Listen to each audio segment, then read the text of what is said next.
Thanks, Preetha. Hi, everybody. Thanks for taking time out today. I see we've got a few time zones, so thanks for everyone who's sitting up late as well. I hope to make your evening worthwhile.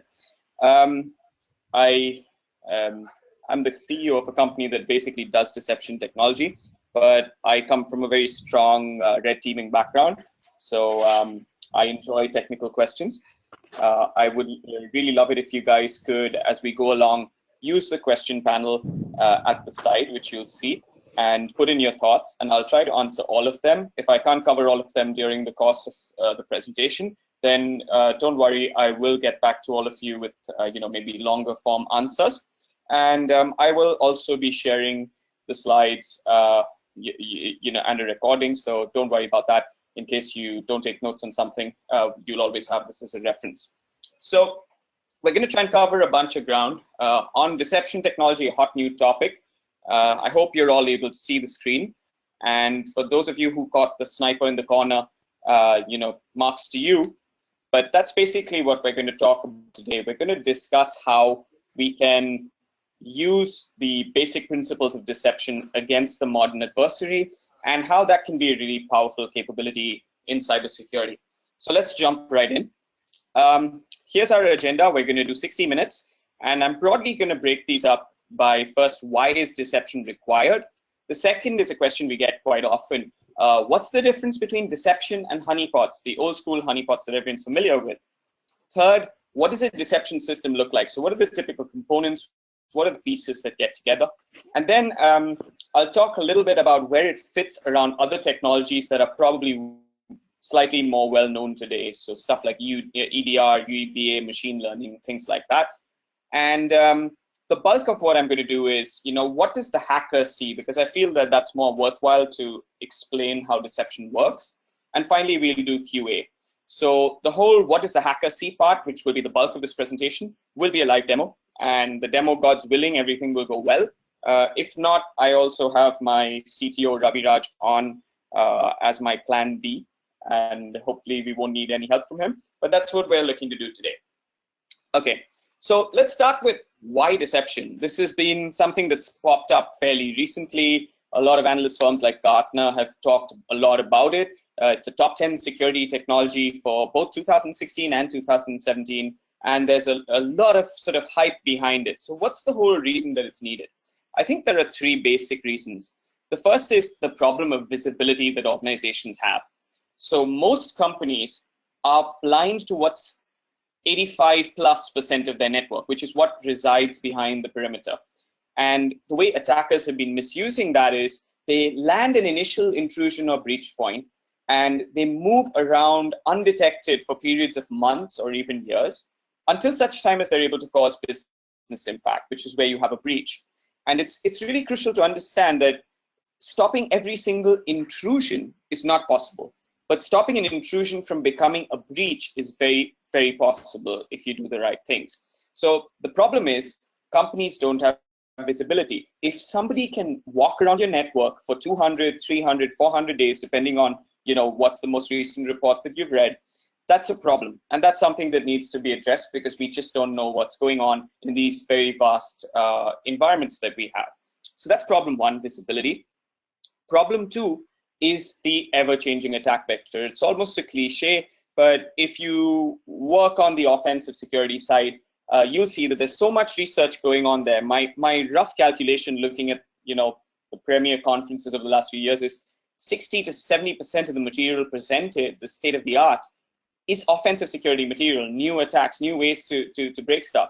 And that's a real problem because that makes it very difficult to keep up with things when you have solutions, right? So companies invest in something and boom, 1 week later, there's something that's obsolete at that. That's the second problem. The third one is something that probably if any of you have the misfortune of running a SOC, you would know this, false positives, the stuff we chase down that doesn't really get us anywhere. And that leads to a major problem, which is event fatigue, where the security analyst wastes his time on stuff and finally says, hey, I'm just going to turn this off, or I'm just going to start ignoring this. And he's so paralyzed by the data that he doesn't really have, he's got so much information that he's not able to actually turn that data into information and do something useful with it. That leads to missed alerts, a very very good example is the Target Corporation breach a few years ago, where FireEye, a very good system, raised a bunch of alerts. If I recall correctly, it was about 7 alerts. But what happened was, even though those alerts showed up at a technical level, there just wasn't somebody who dealt with them, and so the breach actually went through. So if you miss alerts and you're paralyzed by data and you've got event fatigue, it's going to be game over. You're just going to lose the adversary because you're chasing the wrong things. And I took a poll of chief security officers a few months ago, and their estimation was less than 1%. That's 1% of the alerts they get out of their current systems are meaningful and useful in terms of chasing down. So that's a real problem that companies have. So these are 3 issues. Deception solves all 3 of these. One is it allows you to very cheaply get visibility into your entire network, be it on endpoint, be it on the in every VLAN.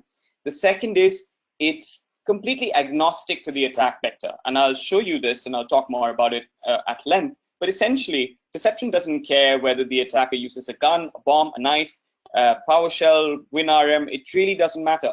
We're basically waiting to see what he's after, right? So we let him come to us. And the last is deception technology has the lowest false positive ratio of any technology that's out there right now. And that's not because of some technical magic. That's the foundational principle.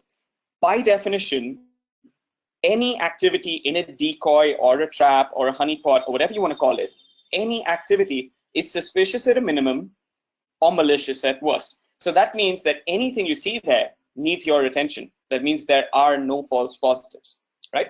So that's a brief problem statement, and probably many of you may be familiar with this.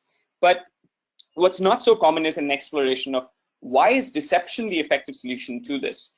And I struggled with how to present this. And finally, I came up with something which I think does it pretty decently. So take a second and let's play a game here. Let's assume you've got a pot of gold, and this guy down here is you. You're the bad guy, and you want to get to the pot of gold.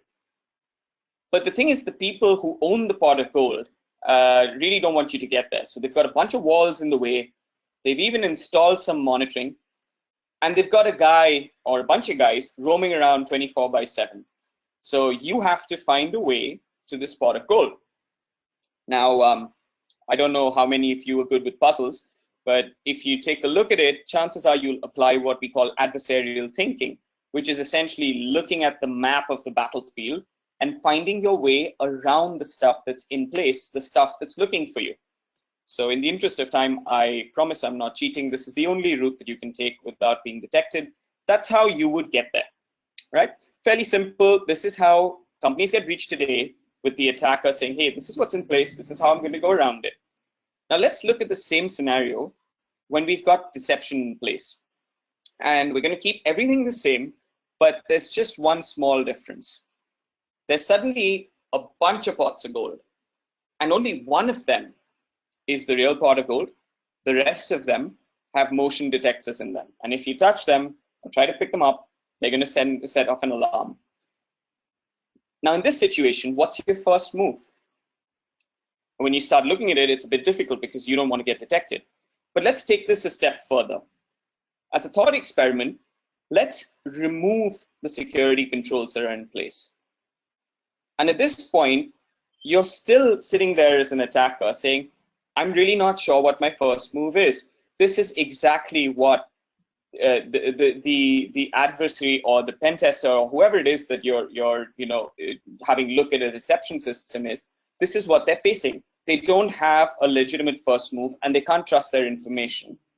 And if we even say that this is the real pot of gold, the one here in the rightmost corner, and the rest are fake, notice that the attacker has to encounter fake pots of gold on every path that he takes before he reaches the real one, which means he's going to have to walk past them and decide, hey, that probably is fake, or maybe I should just pick that up and roll the dice.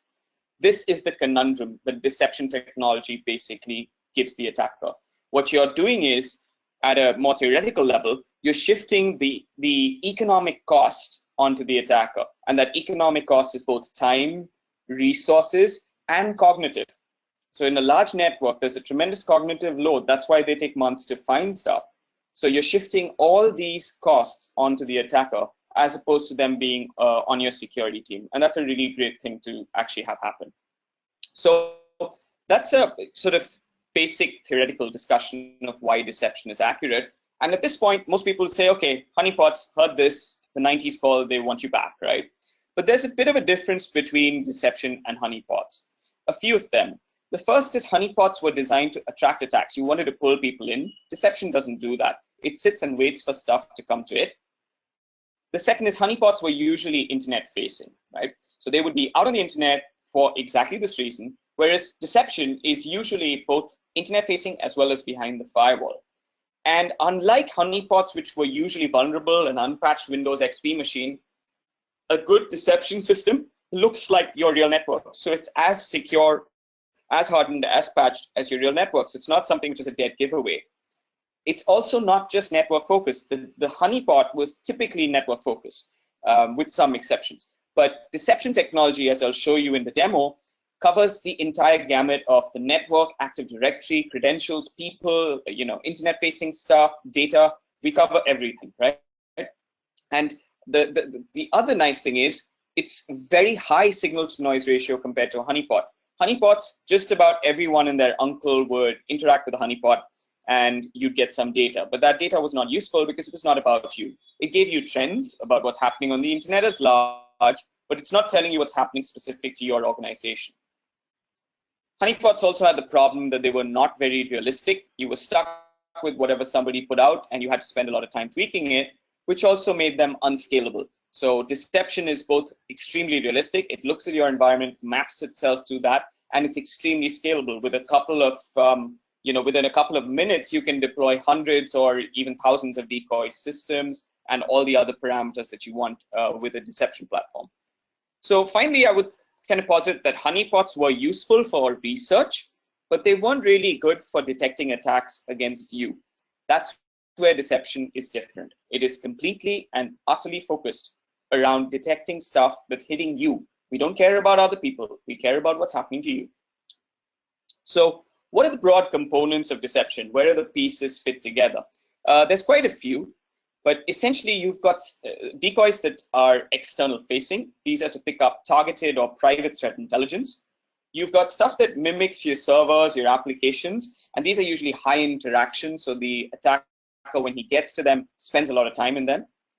Third, you've got in every VLAN, in every subnet, you've got individually unique network decoys, fake workstations, fake IoT devices, SCADA systems. And you've also got the same thing replicated in Active Directory because the modern attacker uses Active Directory as the phone book of the network. And the endpoints are not left out at all. In fact, it's crucial that a deception strategy has deception on every single endpoint. And this can be a combination of fake credentials, lures through various applications, fake files or data. And the second this is on every single endpoint of yours, the endpoint is usually the entry point into the network for the guy. So if he gets onto an endpoint, that's where we start leading him astray.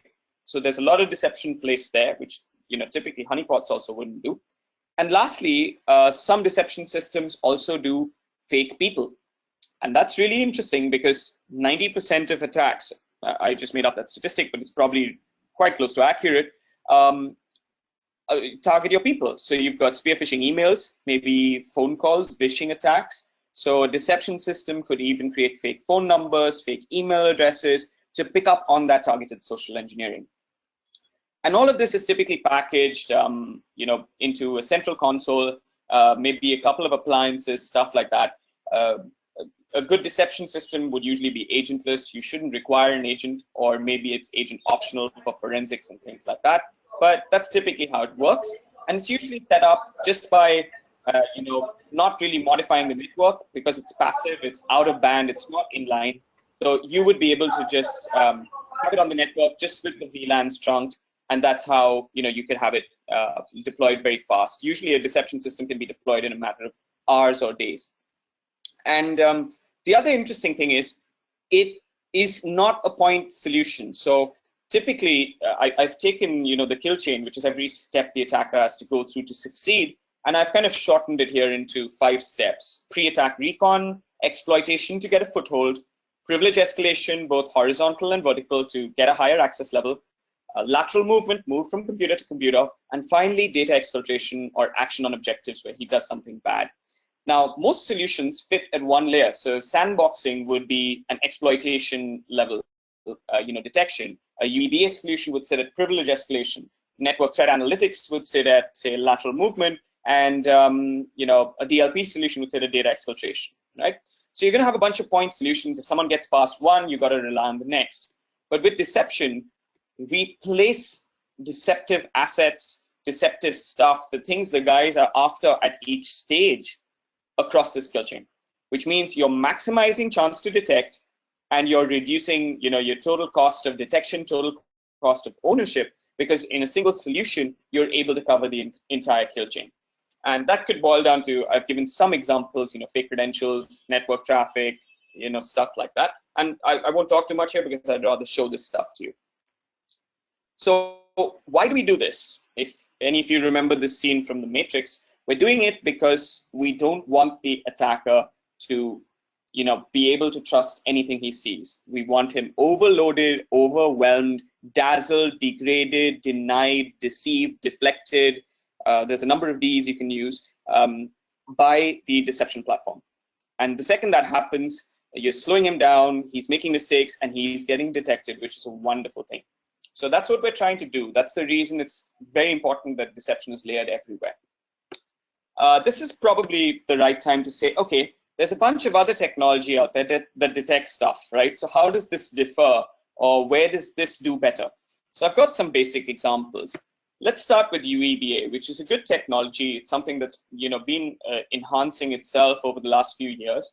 UEBA solutions typically have this problem.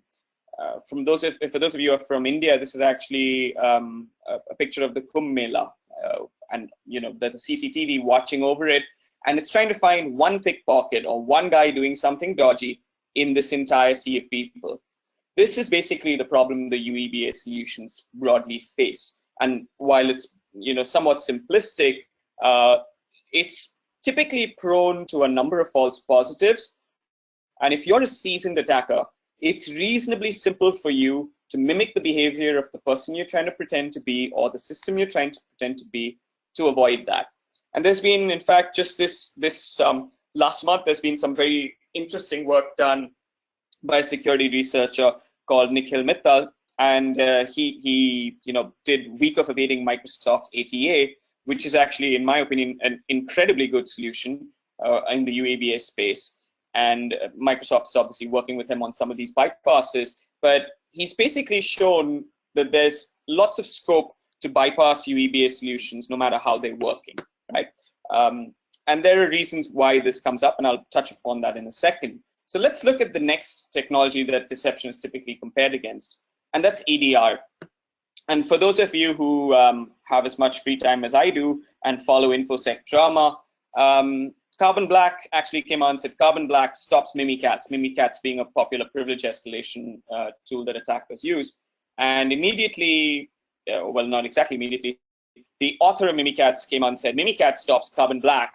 And he posted a video of how he was able to run Carbon Black, run Mimikatz while Carbon Black was running, shut it down, dump credentials, and things like that.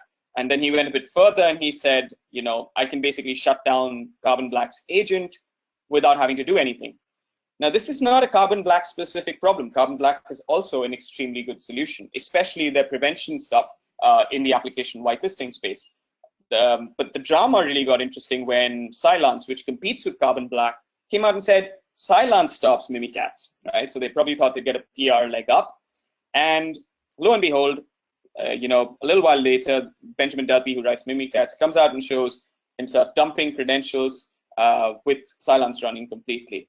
Now, this is not that these solutions are bad, but EDR solutions in general,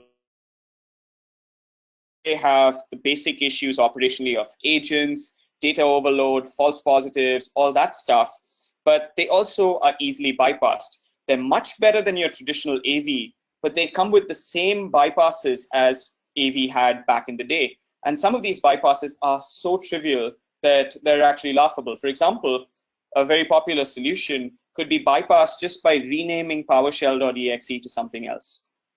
You can also terminate their agents. They're focusing around stuff like, say, PowerShell now, but VBScript is making a comeback.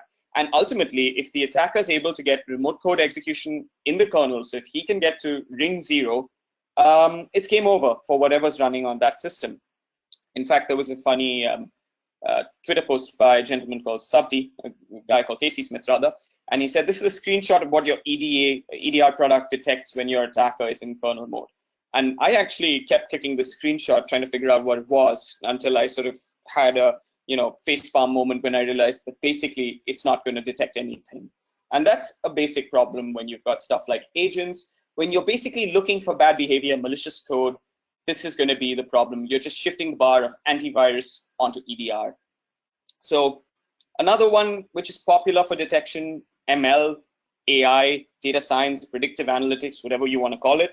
What does it do? It consumes a lot of the good stuff in your network and some of the bad stuff, and it tries to draw a fine line saying this is bad, this is good.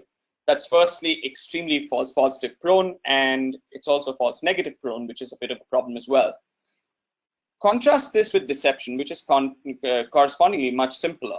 Like I said before, deception self-selects the bad stuff. So we are not, unlike UEBA, unlike EDR, unlike ML detection approaches, deception platforms don't go looking for the bad guy, because then the bad guy changes what he's doing.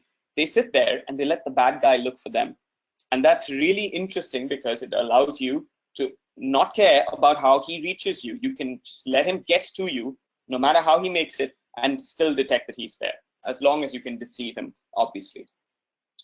So ultimately, many of these solutions take you back to the antivirus days. We don't have signatures, but you're back to playing whack-a-mole. You're again with the problem of multiple attack avenues. So this is the point where I probably said a lot, and it's probably better for me to start showing you some stuff. So I'm just going to switch out here of my presentation, and I'm going to try to show you a few different things from the perspective of the attacker. So I want you to see how an attacker interacts with the deception platform.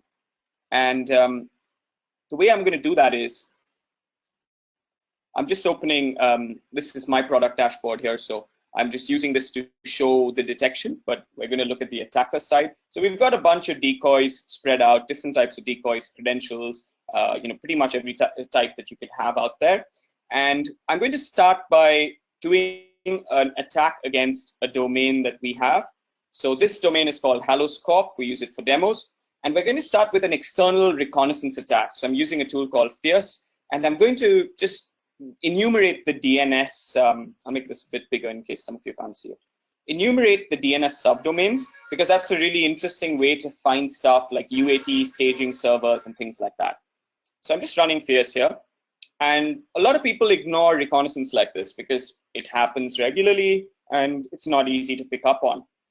So this is what the attacker is seeing. We're looking at HalloScorp. We're trying to brute force a bunch of the DNS space. And you can see we're starting to find some systems. There's login.halloscorp, remote.halloscorp, mail.halloscorp partner. Now, all of these sound pretty interesting. So what I'm going to do is maybe I'll just pick up a couple of them and check them out, because they could be something interesting for me. Okay, looks like a remotely anywhere login platform. Let's take maybe mail. Looks like an Outlook platform. Maybe if I fish somebody, I might put in their credentials here. We've got a couple more. So, some sort of login, and we've got another one. Some sort of Windows small business server, which looks really old and unpatched. But let's come back here, and I'm just going to zoom in here. Now, here's what actually happened. Each of these systems were internet-facing threat intelligence decoys. But the really interesting thing is, these systems will not trigger or engage anybody unless the attacker knows them by name, which means if he didn't knock on the door saying, hey, is this HalloScorp's email server? They would just ignore it, which means normal internet scans, regular traffic, stuff that's the noise of the internet, you don't see. You only see targeted attacks, the stuff that's coming for you. And this is really good threat intelligence, because we're not just saying, here are 5,000 Chinese IPs, block them. We're saying here are 3 IPs, but these guys know you by name, and this is what they're after. So it's very, very high level threat intelligence, and you can do a lot of interesting things with it. So you've already got sort of predictive analytics about what the attacker is looking for, but there could be more. So I can just come back here for a second and say he was trying to fish the credentials of a particular person. There's also an email address plugged in here, which says, if you look at the bottom of my screen, mail to login support at HalloScorp support request. Now this could be a password reset or an IT operations help desk. Now this itself is a decoy as well. If the attacker was to mail here, this would be flagged by the deception platform because nobody should ever be mailing this account, and you would be able to pick up on targeted spear phishing attacks. You can use this even to create fake social media profiles like on LinkedIn. So I have a bank that creates fake ATM admins, Swift operators, things like that, core banking admins as well. So that's a really interesting way that you can use deception front of firewalls. So this is allowing you to pick up on threats that are coming in, but they're not yet with you. But let's go to, let's kind of make it a bit easier for the bad guy. Let's assume he's compromised something. So I'm going to just come back to the dashboard and clear things up here. And this particular virtual machine that I've got open, let's assume this is a compromised VM, or sorry, a compromised endpoint in HalloScorp's network, and the guy's just got here. He's landed up with full command and control. Now, there's a finite set of actions that he can take. First and foremost, he could maybe go through this system, look for interesting files and information. Second, maybe he'll try to look for credentials to escalate his privilege level. 3, maybe he wants to go, sniff the network, or maybe he wants to scan the network and the local subnets to see what else is out there. Or maybe he's a smart guy and he wants to look at Active Directory, not send packets on the wire and do that. And correspondingly, there could be maybe 10 to 15 other actions he could take, but these are some of the broad ones that he would take using this endpoint as a starting platform. I'll try to show you a few of those. So let's start with the document use case. So let's say he wants to look for not malicious documents, interesting documents on this particular endpoint. So I'll just open a command prompt here, and I'll do it. I'll do it rather than just doing it manually. I'll do it APT style. So I'll use PowerShell. I'll load something, load a script into memory. So there's nothing on disk. And then I'm just going to search through, some paths to find stuff like passwords, HR, confidential, etc. And that'll take a second to download and run. And this is a nice way that attackers do it. And APT attackers, they're not necessarily more technically advanced. They just have scale and infrastructure. So they don't waste time going through files manually. And we found a few files that look interesting. In this folder called confidential, we've got data sheets, passwords.txt. And I'm just going to keep the dashboard here open. Let's come back to the endpoint. This looks interesting. So let's open Explorer, pop across. There's our confidential folder. And now I could do a couple of things here. If I was a really dumb attacker, I would probably maybe open one of these. Or if I'm slightly smarter, maybe I wouldn't try to open it here. Maybe I'll copy it somewhere else, stage it somewhere, and then take it away. Now, what's happened is these documents, there's no agent on this machine, by the way. There's nothing here. This is Windows Defender and whatever else. But basically, these documents are decoys. They're designed to attract the attacker, and they've got interesting content in them, but they've secretly phoned home. There's no macro in the word doc either. And if you come back to our dashboard here, you can see that we've detected a file theft event from this workstation we're on. The source is the same workstation because the guy is sitting here, but we basically silently detected him looking at these documents. And that's really interesting because these documents are just office docs. They could lie in your email inbox. They could be on your CFO's, pen drive, wherever you basically can think about putting them, where someone will get to them. We've got a number of insider sort of fraudsters with this. It's a secondary use case, but we've got a bunch of people looking at stuff within the system that they weren't supposed to.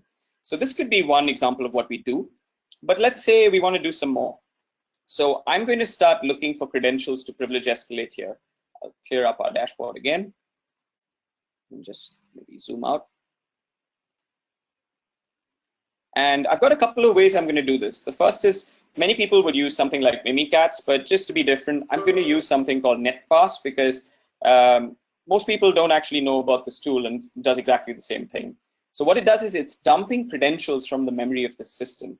And you can see it's found some interesting ones. There's an account called superadmin, which was used to connect over terminal services to something. And we've got a couple of other accounts here as well, some interesting things here. Now, if you were an attacker and you saw an account called superadmin, you'd be extremely interested in this, right? You might maybe want to pop open a shell. So maybe you just want to, sorry, what was it? hello/superadmin. Start up a shell with elevated privileges. And the password was test@123.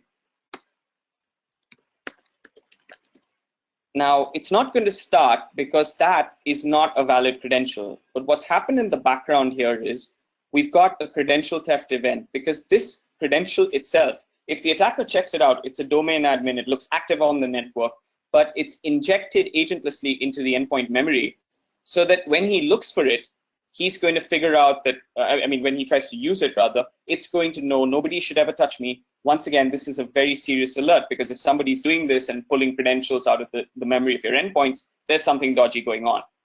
Now, the smart attacker knows about UEBA systems, right? So he's not going to try and basically go for a domain credential. So I've got another very neat tool here called Lazan, which looks at application credentials. And in this case, Lazan has found something in Google Chrome. It's found some passwords here, which look interesting. So there's something which says PeopleSoft HRMS. And there's, sorry, I'm pretty bad with the Windows copy paste stuff. I hope I copied it. I don't think I did. Run it again. Do this the old-fashioned way. And maybe we'll go take a look what's over there. Now that looks like an Oracle PeopleSoft platform, and I'll probably try to log in with those credentials.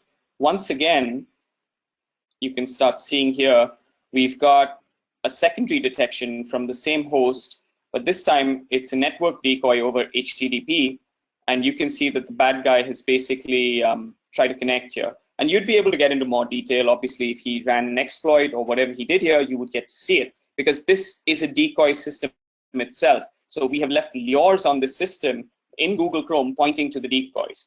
So that's a privilege escalation use case. But let's say this guy just wants to move laterally. He's happy with the credentials he has. So let's try some new stuff. I'm going to open, once again, dashboard clear. I'm going to open one of my favorite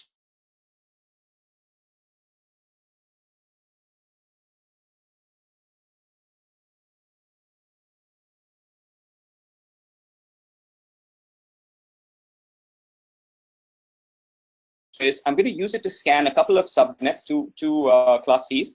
But once I press scan, just press it here, come to the dashboard here, and let's see what starts happening. So you can see we're immediately detecting something odd is going on here. And you can see that the bad guy is triggering a bunch of decoys across multiple VLANs. And I've got, fair amount of decoy density here. Blue means low interaction network port scan. Red means something that's a high interaction hit. And I can really see that, this guy is lighting up my console here. It would be a bit difficult for me to ignore him. So let's just go back and look at what he's, sort of seeing, because that's more interesting. We already caught him about 4 times. What does he see? Okay, interesting. He's got about 70 systems that he found here. And there's all sorts of different ports because he scanned common ports. And if you look at the systems, they're interesting. There's a carbon black box here. There's a Documentum DMS, which sounds interesting. There's production server with MySQL, sorry, and a bunch of other stuff, Swift server as well. So let's have a look at some of these things from the attacker's perspective. This has a misnamed folder called strategy. And it's got a bunch of information that looks like strategy documentation. That's interesting. But maybe I'm more interested in some other stuff. Maybe some legal documentation, something about mergers and acquisitions. Now, all this information and all some of these, I think 3 or 4 of these systems are real. The rest are all decoys. all this is automatically created by the deception platforms. If there's a NAS system with IT data, you're going to see stuff, which looks like haloscopes, password sheets, maybe. Could be interesting. But it's not just, file shares. And you can see we've got a bunch of stuff happening here. It's not just file shares. Let's take a look at some other stuff. Maybe he's after Swift servers, because that's topical these days for those of you in finance. So if you've ever seen a Swift server, this is exactly what it's sort of looks like. And maybe he's got credentials and he wants to log in, but it's actually a high interaction decoy. So he can actually start going to transfer funds or doing whatever he wants. He doesn't realize that he's in a decoy. I mean, he's never going to get the money, obviously. And this can extend across all sorts of platforms. Say he targets a PIM system. You've got something that looks like, say, CyberArk, or maybe there might be something more easy going here. There's a webmail, Citrix UAT. Oh, vCenter server sounds interesting. It's running port 80. Now, all these are fake systems. You can see the event count building up here, that everything this guy is doing is being tracked in the background. And suffice it to say, whatever he was to do, if there's an FTP server like this one, he can delve into that as well. And he's going to see more information as well. So what's happening is the attacker is being presented with a virtual world that is never ending, right from the network layer to credentials on the asset, to data and files, or even if he's really smart. So let's say this guy, he doesn't want to scan the network. He's smarter than that. He's going to use Active Directory. So I'll do something which is quite a nice technique, works pretty well. Oops, sorry. I'm enumerating what are called service principal names in Active Directory. And this is a great way to just query the AD for systems that are servers and things like that. And I've not sent any packets on the wire to those systems, but I've still got a real list. So it's like my port scan. I can see HTTP, some stuff here, some terminal services. There's an SCCM server here. There's a printer running here. So even if he was, and I think most of these are decoys, some of them are real. Even if he was to use Active Directory, the schema itself of AD is deceptive. So when he uses AD to enumerate stuff, he can't trust the phone book anymore, because the phone book's going to lie and give him the number of the SOC admin. So no matter what he does, no matter where he goes on the on the network or in the estate, he's going to be presented with this deceptive layer. And there's a lot you can do here. Even if you look at it open source, you don't necessarily need to do commercial deception. One of the sort of wagers I take whenever I present about deception is I will show anybody how to do deception for $0 with open source stuff. The catch to that is after a certain point, you won't want to scale it. You don't want to maintain it anymore, which is where commercial deception platforms come in. But it's really useful and interesting for you to play with a bunch of the open source projects. And maybe after the presentation, if any of you are interested, I can send you a note on some interesting projects that you can try out to get a handle on how deception works, in your own environment. So this is a sort of brief overview of some of the ways deception is placed and some of the different types of deception that the attacker will see. As you can see, I mean, if I was to go back over the last hour, we've pretty much got this guy, right? I don't think he's going anywhere. We'd be fairly negligent to avoid him, and we could delve into more data about what he does and so on and so forth. But I'm not going to do that because that's specific to my solution. I'm going to come back to the presentation here and touch upon some of the key points that I think are worth taking away. The first is you're getting visibility across every asset in the estate. Deception is not something that just sits as network decoys in a few places. It's much broader than that. The second is you're making your security team much more productive because they're not chasing ghosts anymore. You're not bothered about how the guy is getting to stuff. The second you do that, you're playing whack-a-mole again. So if you're attack vector agnostic, you don't care if it's PowerShell, WinRM, WMI, PSExec, or whatever comes tomorrow. You don't care. As long as he's going after stuff that's interesting, you get him. And I mentioned this in a fair amount of detail. You're looking for scale, realism, and dynamism. That's where honeypots kind of fall apart and deception comes into its own. And a modern deception system will use things like machine learning to study your network and then deploy things that are even more realistic. The components, as I said, you don't miss anything. So you've got the endpoint, you've got AD, you've got the people as well. There are very few solutions that actually protect against social engineering like that. And the final crux, as the thing that differentiates, probably the one takeaway from this presentation that's really important, the difference between deception and other protection mechanisms are, other protection mechanisms try to enumerate badness. They look for evil. Whereas deception lets the evil find you. You're lying in wait, you're a wolf in sheep's clothing. And that's really important if you think about cybersecurity. Every time we've tried to do blacklists, or we've tried to say this is bad behavior, or these are bad signatures, that's going to fall apart over time. So you need a different way of doing it.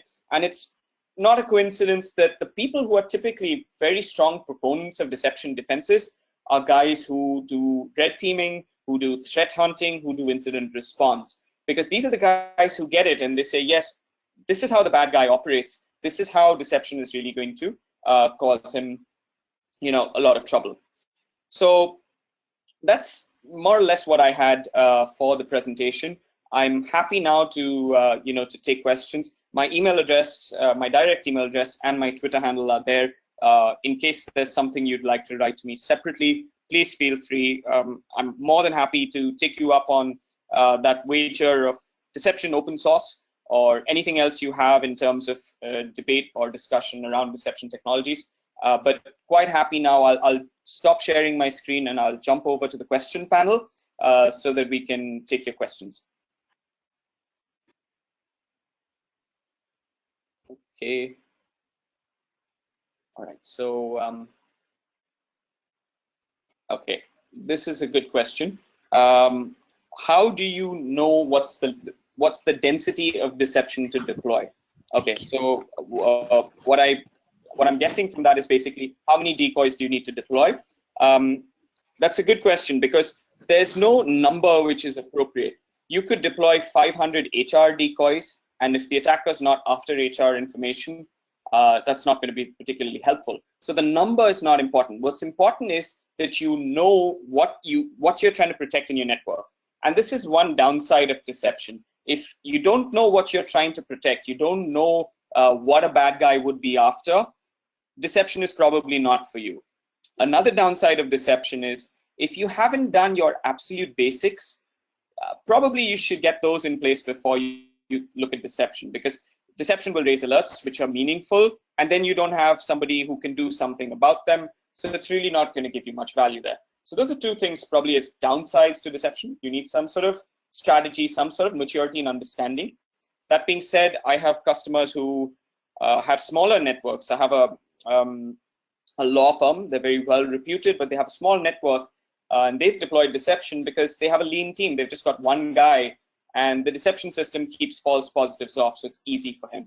But to answer the question, the raw number is not important. It's important to plan your deception strategy, to model where the bad guy would go and place deception accordingly. There's another good question by Avinash. He's asking, does introducing deception systems create more holes to the original servers? No, Avinash, they don't. So deception does not create vulnerabilities on the network. At least I'm speaking in general. Maybe some systems do, but most platforms will not. So you're not creating vulnerabilities, you're creating assets of value.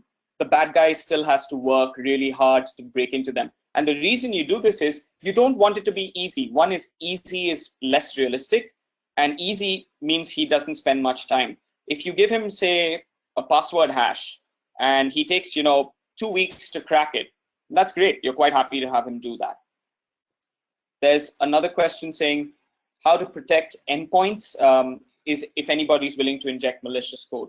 So if someone injects malicious code, a deception platform won't care. It doesn't care what malicious code is injected, goes into, say, the LSASS process, doesn't matter. He steals credentials, we're going to give him bad credentials.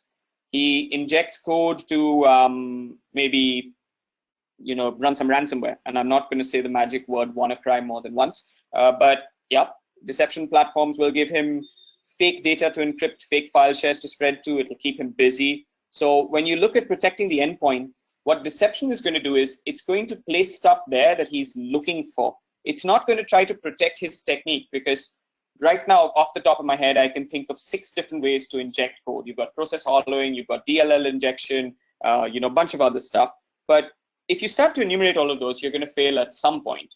Instead, why don't we just let him inject his code? And once he starts trying to do something bad, let's give him that bad thing that he's looking for. We've got another good question from Akshay. What happens if the bad guy finds out that deception is employed? This is a really nice question. So there's a security researcher, gosh, I've forgotten his name now. He basically invented the term computer virus. Fred Cohen. And he did a study some time ago where he put, you know, hackers into a network, and he first made them, you know, pen test the network with deception in place, but he didn't tell them. And then after that, he told them that the deception was in place and had them test it again. And the really, you know, weird thing was that the time when they knew deception was in place, they actually did worse, because they started second guessing the real information. They would hit a real server and say, no, I'm sure that's a decoy, I'm backing off. So a good deception platform, you should be able to let everybody know it's out there, and it's still as effective. There's, you know, in cryptography, you've got a principle called Kirchhoff's principle, which broadly states that, you know, in spite of the algorithm and the information about how the encryption is being done being known to the attacker, the crypto system is secure. Deception should operate on similar principles. We have a nice blog post on our website about that. Justin has a question. Is it possible to deceive an application server like message board, code versioning archive? Yes, it is. So you can create practically any protocol or any application. Most deception platforms allow you deep customization. So you could take a complete not off the shelf, custom application in your environment, and you could spin it up into a decoy platform. You could take your own Goldmaster virtual machine image and run it in a deception platform with your wallpaper or whatever else it may be. So you can completely tweak and customize the deception under the hood, and many systems will do this for you automatically as well.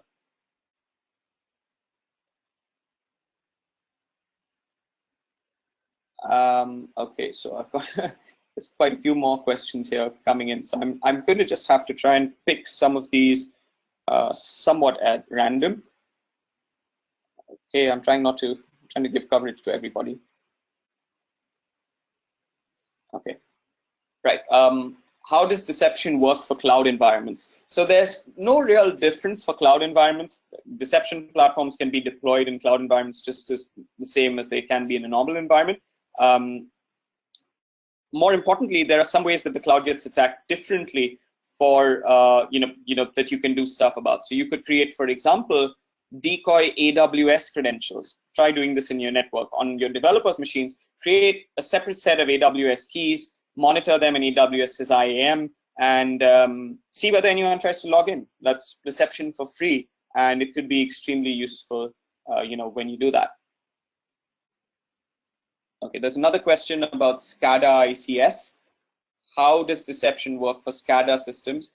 Well, deception can create SCADA protocols, so Modbus, DNP3, just like I think Justin had asked, you can emulate those protocols. But if you're smart, what you'll do is you'll create the HMI systems, which the attacker will target, the user interfaces to those systems, because a smart attacker doesn't go scanning for Modbus ports. That's just a really bad idea. So you can definitely deploy, and interestingly, if you're dealing with operational technology environments, deception can be placed in the corporate LAN, so you can protect the ICS or SCADA environment without actually deploying anything there, which means the instrumentation guys are going to love you because you're not touching anything in their world. So that's a very interesting use case. We've got a couple of questions that are pretty similar. I don't know how we are on time. We've still got a few minutes. I've got, okay, Justin has another question. You mentioned client deception like phishing attacks, like somebody opening emails. Could you please elaborate? Okay, so basically, if you think about it, how does an attacker build his spear phishing list? Chances are he's gonna go out there and look for certain key people in the organization. He's not just mass spamming everybody. So suppose he's targeting a law firm, he's going to go look for maybe the partners of the law firm. He's targeting a bank, he may go after the ATM admin. If he's targeting a pharmaceuticals company, he might go after someone in tissue culture research. So where does he find these people? He uses the #1 hackers tool that's out there, which is LinkedIn, or Salesforce's contacts.com or whatever. So basically, when he looks for people, you can place decoy personas or personnel who will basically be matching his target profile of people he would want to target. And what you would do is you would monitor for any attempt to communicate with them. Some examples of this could be an email. So for example, my platform will take in emails to these deceptive personas and analyze the email, pull out links, pull out attachments, analyze them and tell you, hey, he's doing something bad here. And then you can pivot over to your SIM or your proxy and say, okay, these are the number of people who also got that email or who clicked on that link. Another very interesting capability is, I think we may be the only ones that do this, we can create decoy phone numbers. So we've seen that phone-guided phishing is very common these days. The attack actually calls up the target. So you can create a fake on-the-fly phone number, which will do industrial strength caller ID, record the call, and route it to your security operations team, who knows that nobody should call this number. And that number could be the executive assistant to your chairman, or maybe the password reset hotline, things like that. And if anybody calls up, you're going to get a very clear indication. You're going to be on the phone with the guy. So these are some examples of deception at the social engineering layer.